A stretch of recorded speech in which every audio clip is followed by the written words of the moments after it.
Loss অ্যাঞ্জেলেসে যে কয়েকজন আমাকে খুব পছন্দ করে, স্নেহ করে, ভালোবাসে, তাদের মধ্যে মাইনুল হক বাচ্চু ভাইও একজন।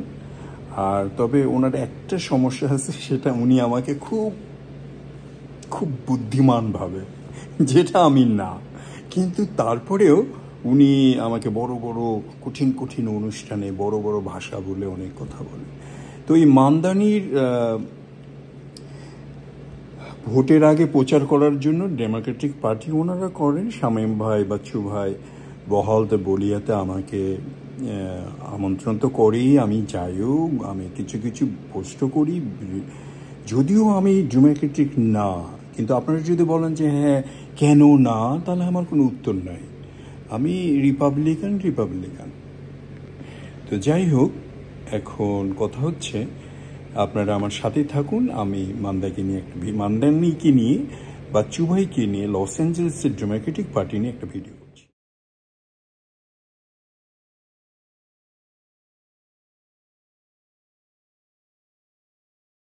প্রথমত বলবো যে মান্দানি সম্পর্কে বাচ্চু ভাই, শামীম ভাই বা আমাদের লস অ্যাঞ্জেলেসের যে ডেমোক্রেটিক পার্টি, এদের উচ্ছ্বাস ছিল অনেক বেশি, এদের প্রচারণা ছিল খুব বেশি। প্রচণ্ডভাবে মামদানিকে সাপোর্ট করেছে আমাদের লস অ্যাঞ্জেলেসের ডেমোক্রেটিক পার্টি।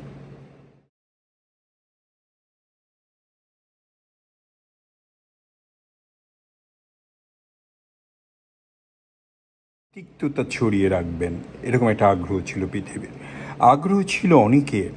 তবে হোয়াইট হাউসে গতকাল শুক্রবার ট্রাম্প ও মামদানির সাক্ষাৎ মোটা দাগে ছিল উষ্ণ ঘনিষ্ঠ, এমনকি সৌহার্দ্য ছিল সেখানে।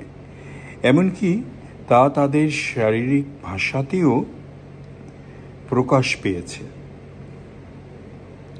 এমনকি তা তাদের শারীরিক মানে ফিজিক্যাল একটা ভাষা আছে না, ওইটা বলতে চাচ্ছেন উনি ভদ্রলোক।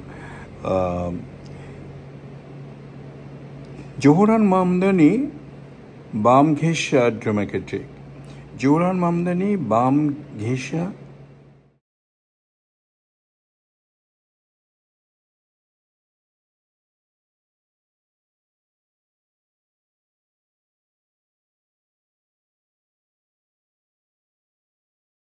হাউসের ওভাল অফিসে প্রেসিডেন্ট ট্রাম্প ও মেয়র ইলেকটেক মামদানি একসঙ্গে সাংবাদিকদের সঙ্গে কথা বলেন।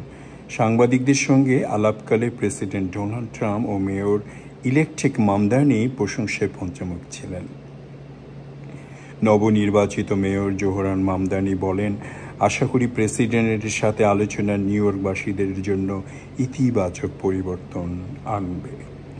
উল্লেখ্য, নিউ ইয়র্কের মেয়র নির্বাচনের পূর্ব জোহরান মামদানিকে ঠেকাতে হেন কোনো প্রচেষ্টা নাই যে প্রেসিডেন্ট ডোনাল্ড ট্রাম্প করেননি। নিজের দল রিপাবলিকান প্রার্থীকে ছুঁড়ে ফেলে সাবেক গভর্নর এন্ড্রিউ প্রকাশ্যে সমর্থন করেছে।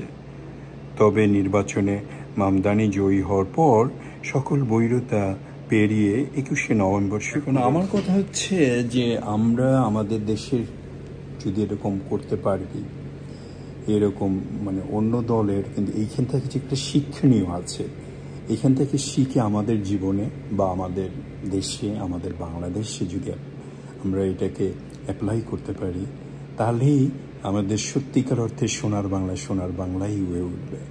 আমেরিকার সাথে কম্পেয়ার করছি না, কিন্তু এই আবু সাইদ আহমেদ এনার লেখাটা বা ওই টিভির কি ওটা বাফলোর যে নন্দন টিভি, ওনাদের যে যেটা আমি পড়লাম, আমি জানি না আমি ঠিকমতো আপনাকে বুঝাতে পেরেছি কিনা, কিন্তু আমাদের প্রত্যেকেরই যারা রাজনীতি করি, বিভিন্ন দল করি, সবারই এই শুক্রবারের এটা থেকে শিক্ষণীয় অনেক কিছু আছে।